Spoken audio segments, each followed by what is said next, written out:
Obrigado ao Grupo de Louvor, obrigado à dedicação deles, também a todos os que vêm logo de manhãzinha para ensaiar, aquele pessoal todo que está ali na mesa, na transmissão, nas letras, a todos aqueles que estiveram também desde manhãzinha a orar por este culto, às irmãs que se reúnem e intercedem por nós.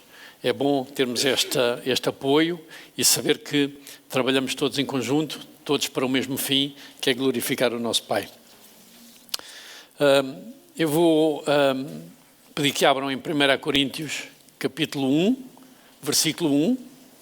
Portanto, é logo o primeiro versículo da primeira carta aos Coríntios. 1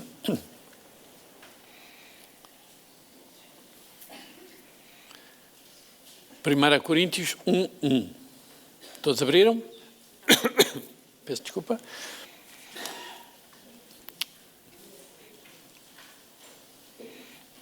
Já está.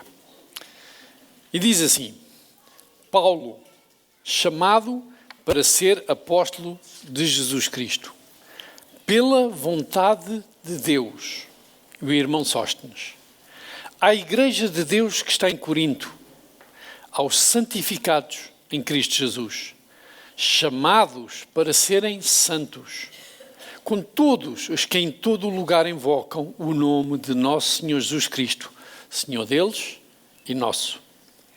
Graça seja convosco e paz da parte de Deus nosso Pai e do Senhor Jesus Cristo. Sempre dou graças a Deus por vós, pela graça de Deus que vos foi dada em Cristo Jesus. Porque em tudo fostes enriquecidos nele, em toda a palavra e em todo o conhecimento. Assim como o testemunho de Cristo foi confirmado entre vós, de maneira que nenhum dom vos falta, enquanto aguardais a manifestação de nosso Senhor Jesus Cristo, o qual também vos confirmará até o fim, para serdes irrepreensíveis no dia de nosso Senhor Jesus Cristo. Fiel é Deus, pelo qual fostes chamados para a comunhão do seu Filho, Jesus Cristo, nosso Senhor.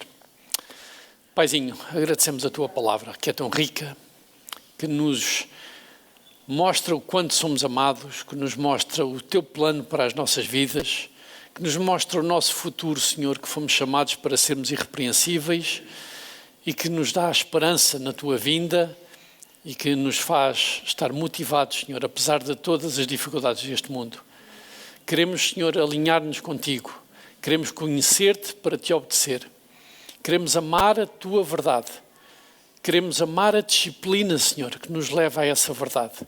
Toda a correção que nos tira do mau caminho e nos coloca de volta a ti. Por isso, Pai, instrui-nos através da tua palavra hoje. Fala-nos pelo teu Espírito Santo, Senhor. O Espírito Santo que instruiu estes teus servos, o apóstolo Paulo, neste caso, a escrever estas coisas, faz com que esse mesmo Espírito hoje também nos traga iluminação para entendermos o que é que tu queres com a tua palavra, Senhor. E que tragas vida à nossa vivência aqui, enquanto teus filhos. Em nome de Jesus. Então, Paulo escreve esta carta aos Coríntios, é por isso que leva o nome, o livro, é aos Coríntios, a primeira carta aos Coríntios. E a igreja de Corinto foi uma das igrejas que no Novo Testamento, pelo menos segundo aquilo que está registado, mais problemas relata ter dado a Paulo. Estes problemas eram em várias vertentes, eram na área dos relacionamentos, e aqui em várias esferas, eram na área da espiritualidade e até na compreensão de algumas coisas de Deus, era também na área das reuniões, na maneira como eles cultuavam, como se reuniam para fazer os cultos, era também até nos partidarismos que haviam nesta igreja. Esta igreja foi fundada por Paulo durante a sua segunda viagem missionária. E se alguém quiser ver em casa, isso está relatado em Atos 18, do versículo 1 ao 18. Paulo chegou então a Corinto, depois de ter passado por Atenas, é aquela parte onde está relatado o episódio em que Paulo vai anunciar aos filósofos epicureus e estoicos lá no Areópago e vai apresentar o Evangelho. Mas quando chegou a Corinto, então, ele vai morar com Áquila e sua mulher Priscila. Porquê? Porque Áquila e Priscila tinham fugido de Itália, ou seja, de Roma. Nessa altura, o governador, o imperador romano era Cláudio. E Cláudio foi o imperador que terá até permitido aos judeus o direito ao seu culto. Vocês sabem que o Império Romano obrigava a que toda a gente cultuasse o imperador como Deus e os seus deuses todos, mas aos judeus foi concedido um direito especial de adorarem, porque eles eram os únicos esquisitos que só adoravam um Deus. E então foi este imperador que terá reconhecido esse direito de liberdade de culto aos judeus no Império Romano. E um episódio interessante que aconteceu durante o seu reinado, o reinado do imperador Cláudio, foi que ele mandou expulsar todos os judeus de Roma. Então isto parece assim um contrassenso, não é? Como é que alguém dá direito ao culto e depois vai expulsá-los de Roma? Mas o que é que aconteceu? O que aconteceu foi que os cristãos começaram a chegar a Roma, onde já lá estavam os judeus. E sabe o que é que aconteceu? Os problemas que Paulo relata em quase todas as cartas. Os problemas entre os judaizantes, os cristãos e a forma como entendiam a doutrina. Uns queriam seguir pelas escrituras antigas, apenas pela lei, e Paulo ensinava o evangelho da salvação pela graça. E isso trouxe tais tumultos em Roma que levou o imperador a fazer isso não por questões de perseguição, mas apenas para salvaguarda da forma certa de estar na cidade e de viver em comunidade. Okay? Então é por isso que Priscila e Áquila vêm de Roma e vão para Corinto, porque eles foram um dos que foram expulsos. E é interessante porque Áquila e Priscila chegam a Corinto e Paulo encontra-os ali. E tanto Paulo como Áquila tinham uma coisa em comum, é o mesmo ofício, eram os dois fazedores de tendas. E Paulo, quando chegou, como o seu hábito, ele ia trabalhar, ia fazer tendas durante a semana e depois ao sábado ia pregar na sinagoga. Então, neste momento em que estavam a fazer tendas, ele encontrou-se com Áquila e os dois, então, estabelecem um relacionamento a pontos de Áquila e Priscila o acolherem em sua casa. Quando Silas e Timóteo chegaram, vindos da Macedónia, Paulo então ficou liberto, porque teve um suporte vindo destes homens, para dedicar-se completamente à palavra, testemunhando aos judeus que o Cristo Messias era Jesus. E Paulo sempre começava pelas sinagogas. Sempre que iniciava um trabalho evangelístico, o primeiro sítio onde Paulo ia era as sinagogas. E sempre deu confusão. Mas Paulo nunca desistiu de fazê-lo primeiro aos israelitas. Mas é desta rejeição, ele é acusado inclusive de blasfémia, como também muitas vezes o foi, que Paulo se dedica então a pregar aos gentios. No entanto, o resultado das suas pregações na sinagoga não foi em vão. Uma das pessoas que se converteu, por exemplo, foi o principal da sinagoga, um tal chamado de Cristo. Inclusive, depois, quando há um tumulto e os judeus se revoltam, há um outro que se converte também e que, inclusive, é espancado pelos seus, que é o próprio que nós lemos aqui, quando lemos na carta, que fala, e o irmão Sóstenes.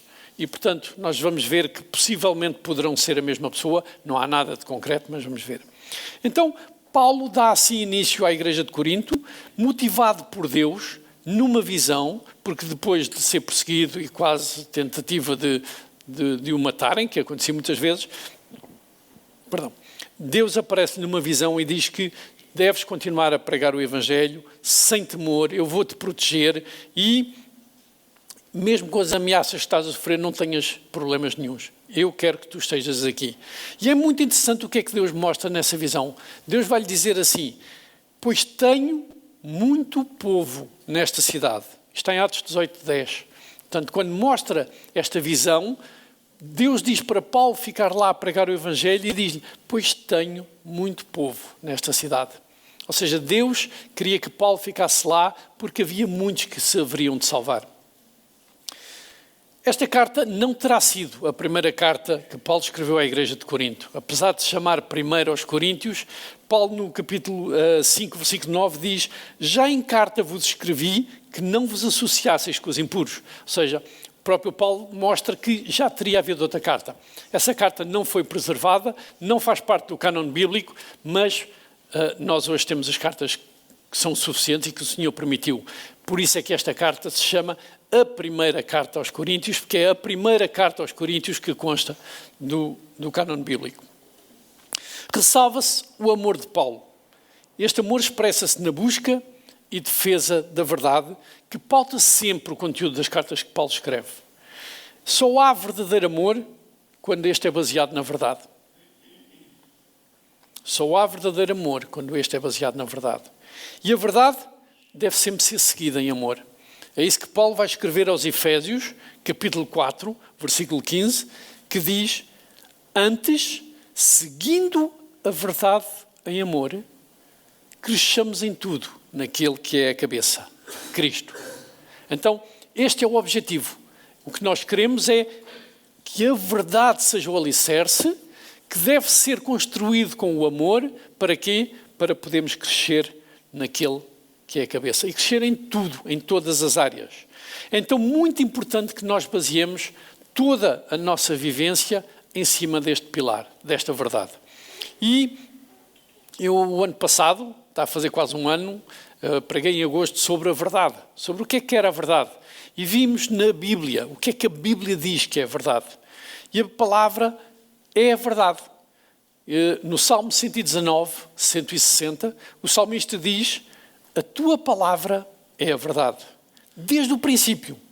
E cada um dos teus juízos dura para sempre. Então a palavra, a verdade existe desde o início até ao fim, desde sempre. É a palavra que é a verdade. Jesus também orou para sermos santificados na palavra. Isso está em João 17, 17, quando Jesus ora: santifica-os na verdade. Portanto, o propósito de santificação é construirmos tudo o que somos em cima da verdade. E o que é a verdade? A tua palavra é a verdade. Vimos também que a verdade é aquilo que traz verdadeira libertação. O próprio apóstolo João, ainda no capítulo 8, versículos 31 e 32, diz: Jesus, pois, dizia aos judeus que criam nele: se vós permanecerdes na minha palavra, verdadeiramente sereis meus discípulos. Ou seja, se o que vocês fazem for de ir de encontro à obediência à palavra, então é assim que são os meus discípulos. O discípulo é conhecido por amar a palavra, seguir a palavra, que é a verdade. E então depois o próprio Jesus vai dizer: e o que é que acontece se vocês amarem a palavra, se permanecerem na minha palavra? Vocês conhecerão a verdade e é essa verdade que vos vai libertar. Então, porquê escrever uma carta à igreja de Corinto? Em 1 Coríntios 4,14, ou seja, nesta mesma carta, Paulo vai dizer o motivo. Paulo vai dizer: não vos escrevo estas coisas para vos envergonhar. Pelo contrário, para vos admoestar como a filhos meus amados. Então é este amor, o amor que Paulo tem à verdade em Cristo e o amor que ele tem aos de Corinto, que leva ele a agir, e vai escrever esta carta então a esta igreja. Ele vai entender quais são os problemas que lhe foram relatados. Ele vai olhar para eles de uma forma prática, vai conseguir entender os princípios de doutrina que podem ser aplicados para resolver essas questões e essas dúvidas e esses erros, inclusivamente, em que a igreja se encontrava a viver. É isso também que faz desta carta um instrumento tão importante para os dias de hoje. Nós precisamos continuar a ir à verdade, a buscar a solução, a resposta a todas as dúvidas que vão surgindo. É a verdade que nos une. É a verdade que nos une. É a verdade que une qualquer pessoa. Não é mentira, não é um engano, não é o fingirmos que está tudo bem. É a verdade. E só em Cristo nós podemos ter essa unidade, porque só em Cristo é a verdade. O pastor Alexandre terminou a semana passada uma série de mensagens que nos falava sobre algo muito importante, uma ferramenta muito importante para a comunhão, que era o perdão. E vimos o perdão praticamente como um mandamento, ou seja, é algo que nos é ordenado por Deus. Porquê? Porque é uma resposta de gratidão à graça que nos chegou, que é incomensurável. A nossa dívida, e foi mostrado isso, era de tal nível, e aquilo foi mostrado sob uma parábola, que nós não tínhamos formas de pagar. É impagável, é irreal a dívida que nós temos. Então, o que é que ficou de lá? É que nós fomos perdoados sem o merecer. Nós não merecíamos o perdão. É por isso é que se chama que é pela graça. Foi Deus, a sua iniciativa, que nos deu o seu perdão. E esse perdão traz-nos então o quê? Uma nova vida, fruto de uma regeneração interior. É preciso sermos gerados de novo. É por causa daquilo que Deus fez em nós, pelo sacrifício de Jesus, pela sua morte expiatória, ou seja, a sua morte substitutiva, uma morte em nosso lugar, pela sua ressurreição, que somos novas criaturas. E depois quem estiver em casa e ouvir esta mensagem, isso está em 2 Coríntios 5,17. Fomos gerados pela palavra da verdade, conforme Tiago escreve, capítulo 1, versículo 18, para andarmos em novidade de vida, Romanos 6,4. Então é esta nova vida, é este novo ser que responde às dívidas dos outros com perdão. Porquê? Porque também foi perdoado. Então esta é a forma prática de vivermos aquilo que nós experimentamos, que é o perdão de Deus na nossa vida. Mas também vimos isso, que o perdão não nos desobriga do amor. O perdão não nos afasta da responsabilidade de sermos os instrumentos da graça de Deus na vida uns dos outros. Aliás, o perdão instiga-nos à busca da reconciliação. Isso tudo coisas que vimos com as mensagens do pastor Alexandre. Vimos isso como as nossas obrigações. Foi a última mensagem a vários níveis. Uma obrigação a nível pessoal, a nível da família, a nível dos que nos são os próprios e até aos nossos inimigos. Então, é isso que Paulo vai fazer ao escrever esta carta. E a minha maneira de ver é também a forma como eu entendo porque é que Deus permite que nós vejamos as fraquezas uns dos outros. E não é preciso muita ajuda de Deus nesse sentido, não é? Temos que reconhecer.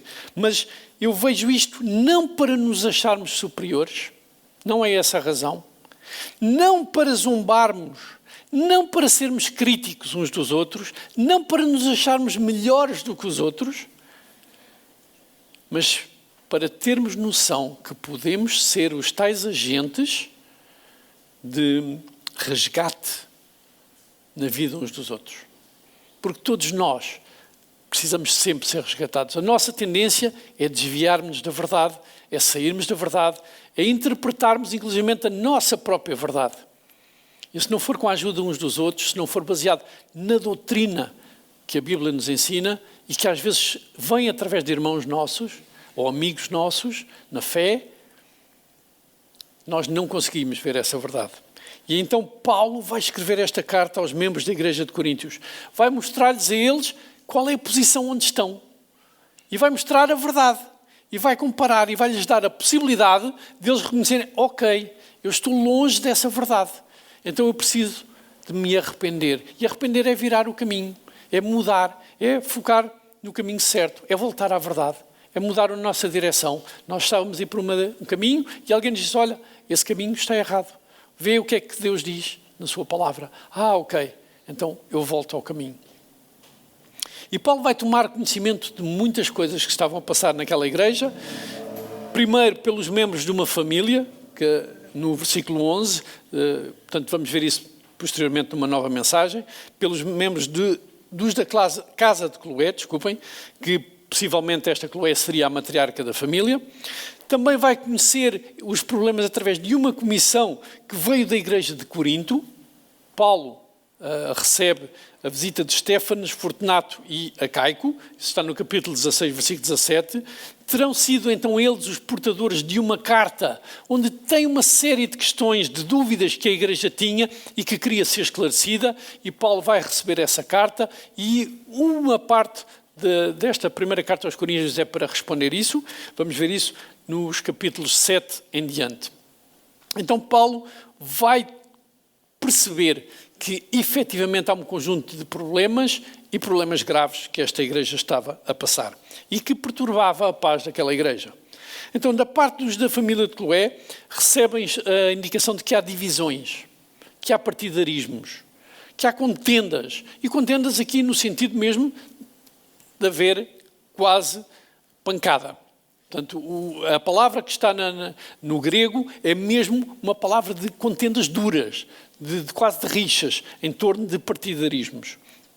O quadro mostra então uma igreja dividida em vários partidos E esses partidos tinham a ver com a identificação que as pessoas tinham para com determinada pessoa, com determinada personalidade que tinha certa influência nessa igreja.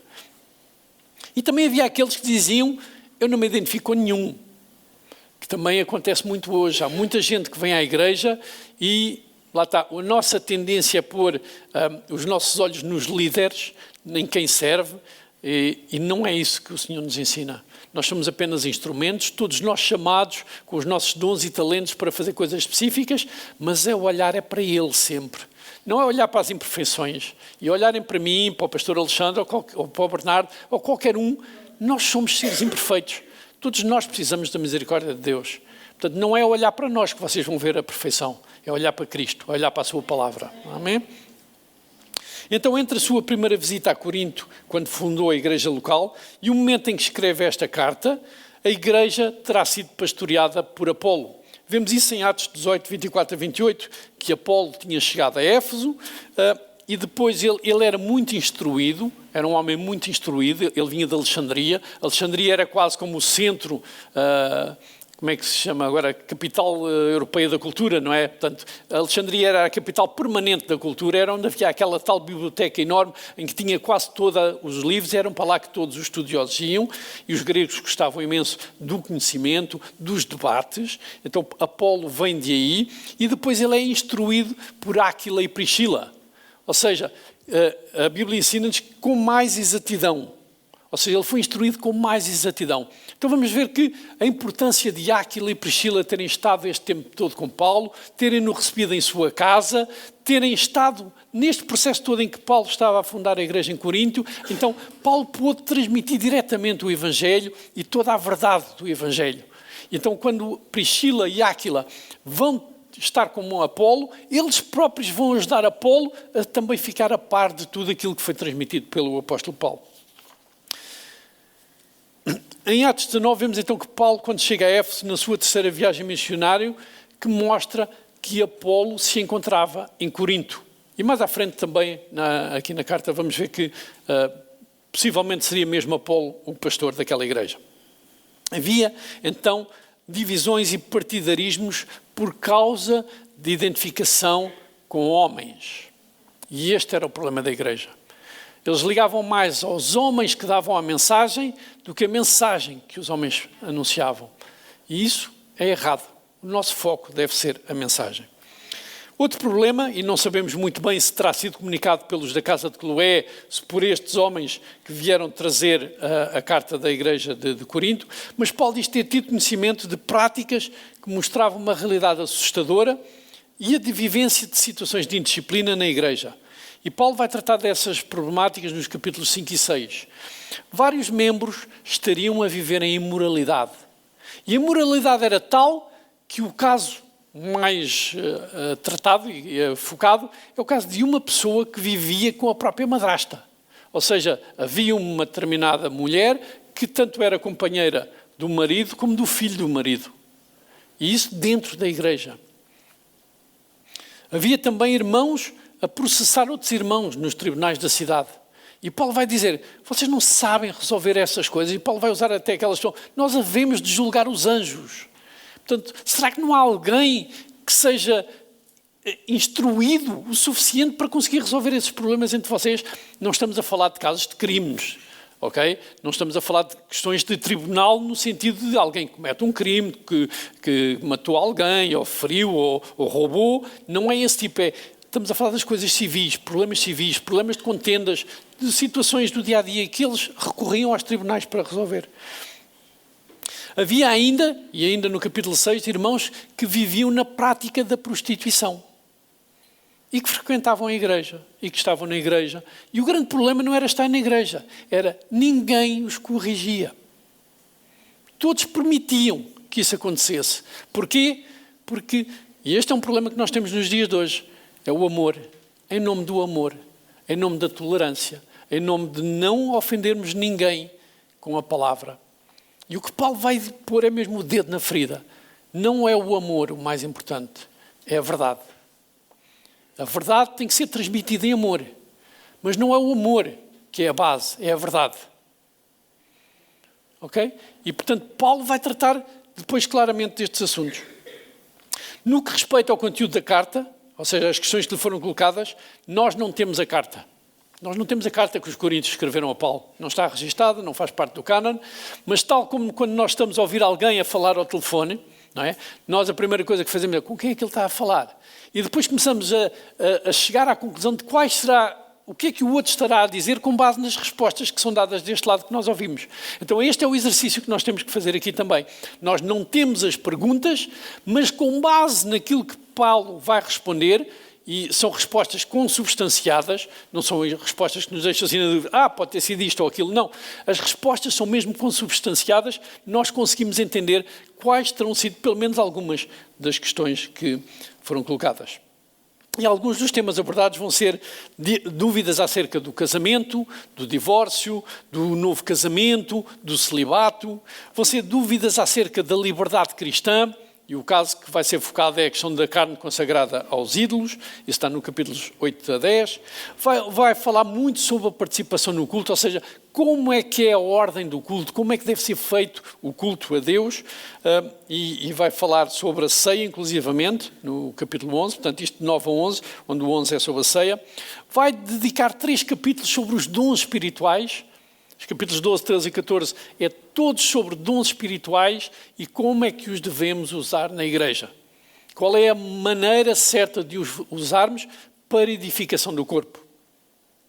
E depois, no capítulo 15, vai falar sobre um caso, e este, em termos de doutrina, seria talvez o mais grave, que é, havia pessoas na igreja que não acreditavam sequer na ressurreição. E Paulo vai expor, e vai usar o capítulo 15, que é o maior desta carta, para mostrar exatamente a importância da ressurreição em tudo aquilo que nós dizemos ser o cristianismo. O cristianismo diz que a base de tudo é a ressurreição de Cristo. E Paulo vai dizer, ele é a primícia. Ele foi o primeiro, dizendo que todos nós iremos ressuscitar com Cristo. Não é? Então, são estes problemas que podemos perceber que a igreja de Corinto está a enfrentar. E Paulo escreve esta carta por volta do ano 55, 56, é o que os historiadores apontam. Relembro que Paulo morreu mais ou menos 10 anos depois, foi mandado matar por Nero. Nero seria o filho adotivo deste imperador Cláudio, ok? O imperador Cláudio teve 2 filhos, um filho e uma filha. Ele deserdou um dos filhos, que era filho da sua terceira mulher, e casou com uma 4ª mulher. E essa 4ª mulher era assim um bocadinho estilo víbora, de tal maneira que conseguiu convencê-lo a deserdar o seu filho e nomear Nero, que era seu, como é que se chama? Ele era padrasto, ele era enteado, obrigado. Era o enteado, então o enteado é que foi nomeado. E nós sabemos o quão mau Nero vai ser para toda a história do povo cristão, a ponto de ser ele que mandou matar Paulo. Paulo então vai escrever esta carta para restaurar a unidade e a comunhão da igreja, que se encontrava então dividida e fragmentada pelas várias correntes de opinião, e nós todos temos uma tendência enorme para opinar, para dizer eu acho que era melhor assim, e para responder então às questões práticas que lhe foram colocadas. E ele vai corrigir com isso as irregularidades e também as práticas erradas da igreja. E esta carta segue o padrão de quase todas as cartas apostólicas, tem um autor, tem um destinatário, tem um voto, e tem ações de graças. E vamos ver o capítulo 1, versículo 1, que diz: Paulo, chamado pela vontade de Deus para ser apóstolo de Jesus Cristo, e o irmão Sóstenes. No versículo 1, então, Paulo apresenta-se como apóstolo de Jesus Cristo. Mas porquê é que era necessário a Paulo apresentar-se a uma igreja que ele tinha fundada, dizendo, eu sou apóstolo de Jesus Cristo? Muito provavelmente, desde o tempo em que ele fundou a igreja até aquela altura em que está agora em Éfeso, ele teve 3 anos em Éfeso e a carta terá sido escrita no final deste período em Éfeso, portanto passaram-se alguns anos, houve muitos crentes que entraram novos na igreja que não conheciam Paulo. Mas também o facto de haver tantos partidarismos nesta igreja também significava que alguma coisa aconteceu naquela igreja que fez com que muitos grupos, inclusive, deixassem de reconhecer Paulo como apóstolo ou como o principal da igreja, como aquele que dava a doutrina. Portanto, criou-se uma onda de um bocadinho de resistência a Paulo. E Paulo então vai ter que dizer, eu sou apóstolo. Então, ele diz que é apóstolo não como o sentido que a palavra também quer dizer daquele que é enviado por uma igreja. Não, ele vai dizer que é apóstolo chamado pela vontade de Deus. Ele vai dizer, eu sou igualzinho aos outros apóstolos. Vocês não podem dizer que eu sou diferente, porque a tendência era essa, não é? Ele não esteve com Cristo, não foi chamado por Cristo enquanto Cristo esteve vivo. Paulo é chamado já depois de Cristo ter morto e ser ressurreto, e é por isso que ele depois nos capítulos 4 e 9 vai voltar a esta temática e vai dizer exatamente isso. Eu fui chamado por Cristo, eu vi Cristo ressurreto. Isso era uma das coisas fundamentais para ser apóstolo, era ser chamado diretamente por Cristo. E Paulo vai dizer que sim. Ele é chamado pela vontade de Deus. Ele não foi mandatado por nenhuma pessoa, não estava ali mandado por uma igreja, ele foi mandatado diretamente pelo Senhor. Paulo vai, inclusive, depois no capítulo 4, versículo 37, dizer que se alguém que se considera espiritual, que deve ouvir, ou seja, ou deve ler, consoante estivesse a ler ou ouvir, no momento em que a carta geralmente era lida, reconheça ser mandamento o que vos escrevo. Ou seja, Paulo vai pôr toda a sua autoridade que lhe foi dada por Deus e vai dizer aos coríntios, vocês têm que ouvir tudo o que eu estou a escrever com autoridade, como se viesse de Deus, porque é assim mesmo.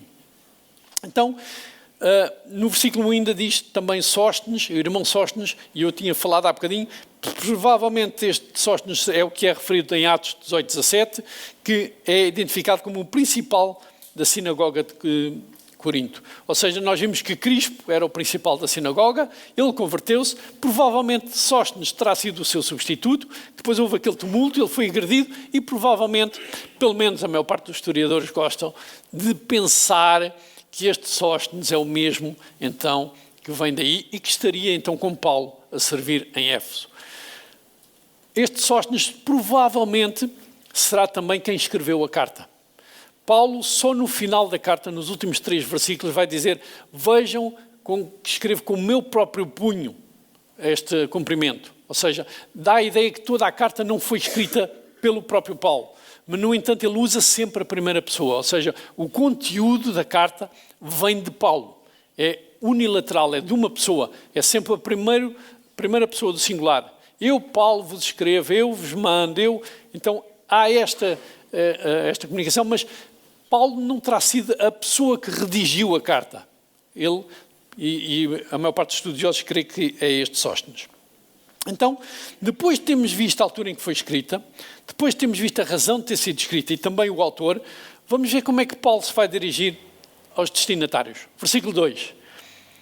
Diz assim, à igreja de Deus que está em Corinto, aos santificados em Cristo Jesus, chamados para ser santos, com todos os que em todo o lugar invocam o nome de nosso Senhor Jesus Cristo, Senhor deles e nosso. É uma frase longa, é verdade, mas é muito importante para tudo aquilo que Paulo vai tratar nesta carta. Vejam bem a maneira como Paulo se vai dirigir a esta igreja, problemática, cheia de problemas, já vimos quais são os problemas que ele vai tratar, e ele continua a dizer que vocês são a igreja de Deus. A igreja de Deus que está em Corinto. Então Deus tinha plano para aquela igreja. Deus tinha dado uma visão a Paulo específica para permanecer em Corinto por causa daqueles que ele havia de chamar, que tinha muito povo naquela cidade para chamar. É a igreja de Deus que está em Corinto. E neste versículo nós conseguimos entender as diferenças também entre a igreja universal, a igreja de Cristo, a chamada igreja invisível, que é composta por todos os crentes, todos os salvos, todos os que foram regenerados de antigamente, de agora, e os que ainda hão de ser. Essa é a igreja invisível, mas depois vemos que esta igreja se expressa sempre através de igrejas locais. A igreja de Deus que está em Corinto, naquela altura. Paulo está a escrever num tempo determinado, num sítio determinado, e é assim como a igreja se junta. Quando Paulo então se refere aos destinatários, aqueles que pertencem à igreja de Deus que está em Corinto, ele se refere a eles como os santificados em Cristo Jesus. Primeiro, este é o termo que Paulo muitas vezes utiliza para se referir aos santos, ou seja, aos crentes, àqueles que foram regenerados. No entanto, quando nós olhamos para todas as temáticas que vão ser tratadas nesta carta, continua a ser muito difícil nós percebermos como é que Paulo os chama santificados em Cristo Jesus. E então é importante perceber o que é que a palavra santificar ou santificado quer dizer. E tanto no hebraico como no grego, o sentido, a raiz base de onde esta palavra surge é separação. Esta é a origem que está na palavra de santificado. É importante termos esta noção para que percebemos que quando Paulo está a referir aos coríntios como aqueles que foram santificados em Cristo Jesus, está a mostrar que são aqueles que foram separados por Deus. Foram separados do mundo. Ele está a dizer que a igreja é composta por aquelas pessoas que Deus separou e chamou. E naquele caso, de Corinto, daquela cidade. São as pessoas que Deus separou da cidade. Entre uma cidade que nós já vamos ver, que era só a cidade mais, talvez a cidade mais corrompida da época. Para que este termo fique mais bem percebido, é importante nós vermos como é que no Velho Testamento, principalmente como é que Moisés se dirigia às coisas do templo. Nós vemos isso, por exemplo, em Êxodo 30. É o óleo santo. Todos os utensílios que eles utilizavam eram santos. O incenso era santo. E eu pergunto, uma coisa inanimada pode ser santa? Existe algum valor moral numa coisa? Posso dizer, olha, esta cadeira é santa. Porque ela nada, ela é uma cadeira, é uma coisa. Então, o conceito de santo que está inerente é separado para uso exclusivo de Deus. As coisas santas eram coisas que eram separadas para o uso exclusivo de Deus. Não podiam ser usadas noutras coisas quaisquer. Nada. Então Paulo, ao dizer que nós somos os santificados, está-nos a dizer isso mesmo. Vocês foram separados para serem exclusivos de Deus. Não mais do mundo. Vocês são de Deus. É isso que o apóstolo Pedro vai dizer na primeira epístola, no capítulo 2, versículo 9. Diz assim: vós, porém, sois raça eleita, sacerdócio real, nação santa, e depois vejam bem, povo de propriedade exclusiva de Deus. Exclusiva. Vocês foram separados. Vocês são de Deus. E a fim de quê? De proclamar as virtudes daquele que vos chamou das trevas para a sua maravilhosa luz. Ou seja, nós fomos tirados, separados por Deus, tirados desse mundo, das trevas, para o reino do Filho do seu amor. Não é? Então o conceito que Paulo está a mostrar é isso mesmo. Eles são o povo daquela cidade, separado, ou seja, são aqueles que foram justificados por Deus. O conceito que está aqui é a justificação, nós não vamos entrar em pormenor nisso, mas é isso. Logo de seguida, ele diz, aos santificados em Cristo Jesus, chamados para ser santos. Não é? Parece quase, então, fomos santificados e agora somos chamados para ser santos. É porque agora estes chamados para ser santos, já não estamos a falar da justificação. Estamos a falar de uma outra coisa que se chama a santificação. A santificação é, então, o processo que decorre a partir do momento em que fomos separados por Deus, não é por mérito nosso, fomos separados, tirados do império das trevas para o reino do Filho do seu amor e fomos regenerados, somos novas criaturas e agora já temos o poder que nos foi dado por Deus para viver de acordo com a sua vontade. É Ele que nos dá esse poder, mas Ele também nos responsabiliza a cooperarmos com Ele. É por isso que Paulo, depois de fazer esta introdução, se não fosse nada de nosso, se não houvesse nenhuma cooperação nossa com Cristo, com Deus, então para que é que ele ia escrever uma carta com 16 capítulos a dizer, olha, aqui está o que vocês têm que fazer. Vocês têm que fazer isto, isto e isto. Ou seja, há uma chamada inerente a esta separação que é viver de acordo com ela. Nós somos chamados a cooperar com Deus neste processo de nos irmos transformando de acordo com a verdade que nos vai sendo apresentada. Isto, o facto de todos nós, na parte da justificação, temos sido chamados por Deus, traz justiça ao povo de Deus. Porquê? Porque nós todos estamos no mesmo patamar. Não importa se és crente há 40 anos, não importa se és há 6 meses, foste chamado por Deus pela sua vontade. Não foste tu que mereceste. Não sou eu que mereço nenhuma chamada. Foi Deus. Isso mete-nos a todos em igualdade. É por isso é que nós não podemos olhar para o outro e dizer aquele ainda não faz isto, aquele ainda faz aquilo outro. Não, é Paulo que está a escrever uma igreja cheia de problemas e nós temos que nos identificar com estes problemas. Nós temos que perceber que nós próprios temos problemas na nossa igreja. Nós vivemos situações destas na nossa igreja, mas não somos chamados e separados para ficar longe. Nós somos chamados para, em amor, em comunhão, nos basearmos na verdade. É por isso é que a doutrina é o principal, é a base. E isso Paulo vai dizer depois mais à frente, inclusivamente. Vocês permanecem na palavra, vocês conhecem a palavra, isso é a base. Vocês têm que ter essa palavra como base para conseguirem mudar o que quer que seja, pelo poder de Deus. Em Gálatas 6, capítulo 3, Paulo mostra exatamente isso. Porque se alguém julga ser alguma coisa, não sendo nada, a si mesmo se engana. E Paulo escreve isto quando está a dizer, olha, se algum for surpreendido em alguma falta, vós que sois espirituais, tratai com um espírito de brandura. E guarda-te para que também não sejas tentado. Levai as cargas uns dos outros e assim cumprireis a lei de Cristo. O que Paulo estava a dizer é, a vossa posição é igualzinha. Quem é mais espiritual é aquele que já investiu mais, que já pôde aprender mais, que já conhece mais, mas isso não o põe num patamar diferente. Apenas responsabiliza-o mais. É uma responsabilização que Paulo está a dar. Vós que sois mais espirituais, que já entenderam certas coisas, ajudem os outros com espírito de brandura. Usem isso que Deus já vos deu, já vos permitiu entender pela sua verdade, para ajudar os outros a crescer. É a tal responsabilização que nós temos. O facto de sermos chamados e justificados não nos tira responsabilidade. Pelo contrário.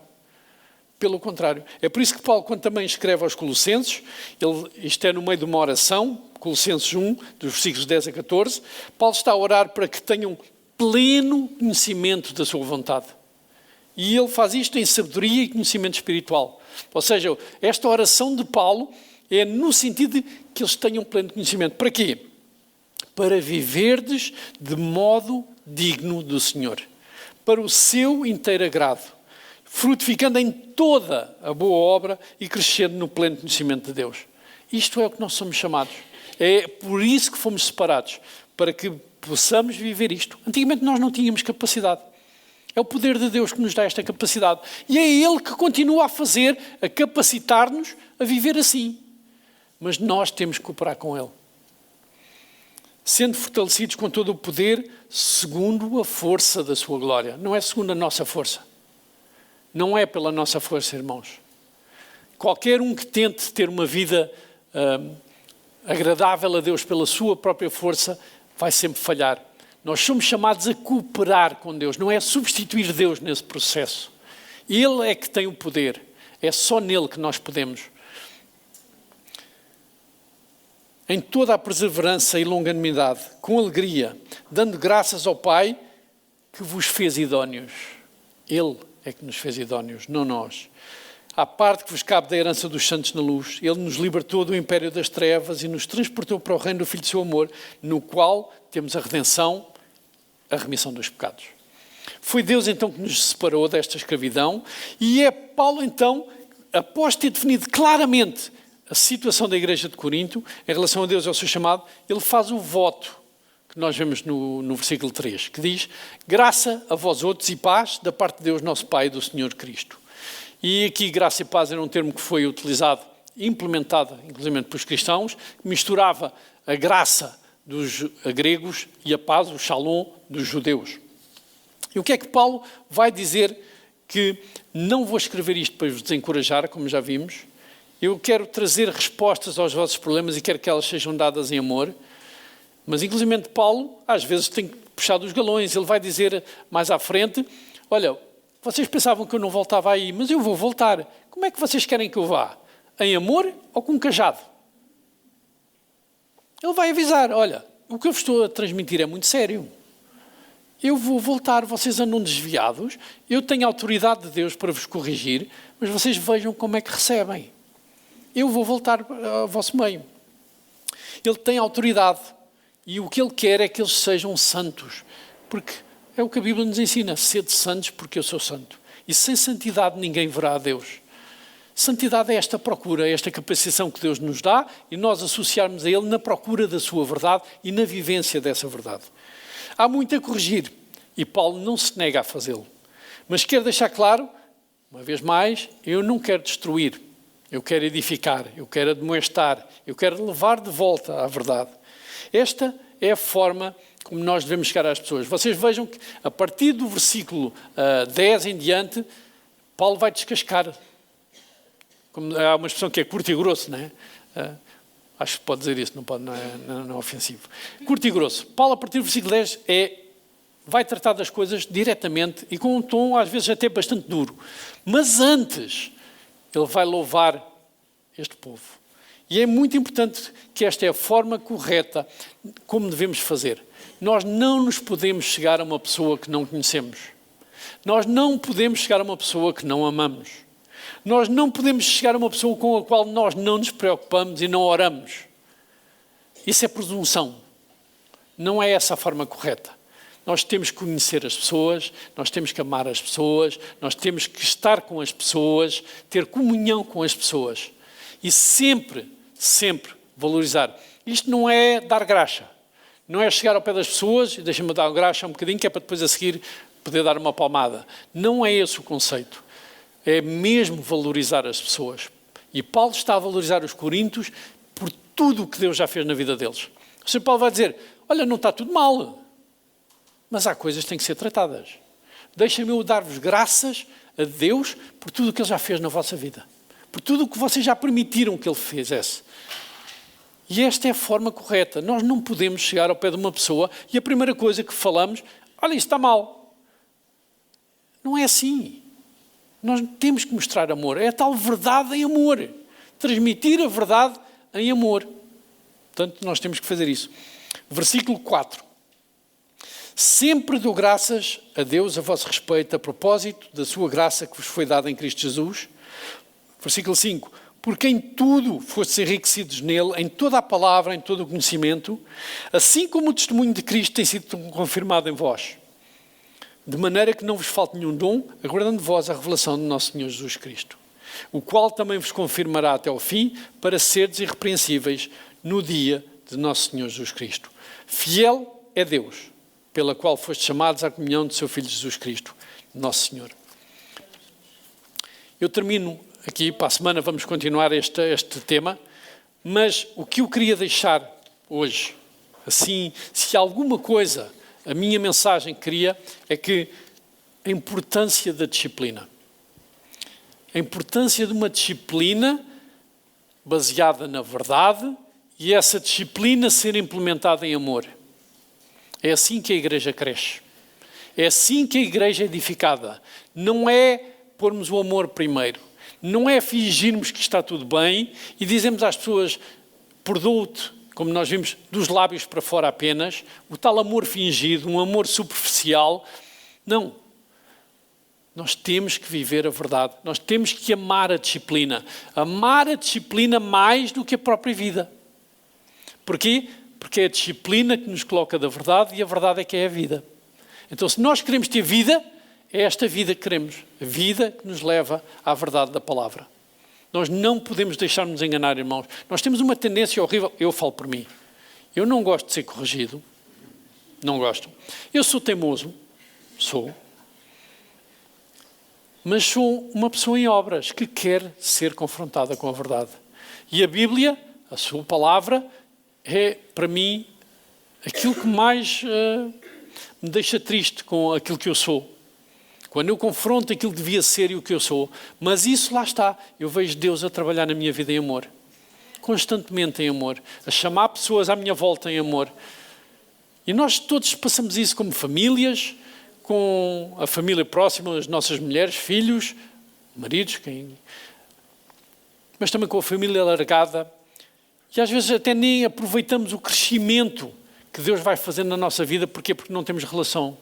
E vamos perdendo estas coisas e depois perdemos a oportunidade de sermos os tais agentes de transformação na vida uns dos outros. Porquê? Porque ficamos agarrados ao passado, àquelas coisas que nós fizemos e montamos mentalmente sobre as pessoas e não damos a oportunidade às pessoas de mostrarem o quanto elas cresceram. É por isso que Paulo começa a dizer: dou graças a Deus por tudo o que Ele já fez na vossa vida. Dou graças a Deus por tudo o que Ele já fez na vida de cada um aqui. E pelo que Ele ainda continuará a fazer. Termino então com o versículo que se encontra em 1 Pedro, capítulo 1, versículos 22 e 23. Diz: tendo purificado a vossa alma pela vossa obediência à verdade, tendo em vista o amor fraternal não fingido, amai-vos de coração uns aos outros, ardentemente, pois fostes regenerados não de semente corruptível, mas de incorruptível, mediante a palavra de Deus, a qual vive e é permanente. Então esta é a verdade permanente na qual nós temos que estar e purificar a nossa alma pela obediência. É por isso que eu disse, temos que amar a disciplina. Nós temos que aceitar a disciplina, temos que ter... É a mesma coisa, eu amo a minha mulher e amo estar ao pé dela. Ou seja, é um prazer. Porquê? Porque há amor envolvido. Estar ao pé dela é um prazer. E nós temos que olhar para a disciplina assim. A pontos de amarmos tanto que nós queremos estar presentes na disciplina. Nós queremos, desejamos ser disciplinados por causa do nosso amor a Cristo e à sua verdade, para sermos santos, para purificarmos a nossa alma.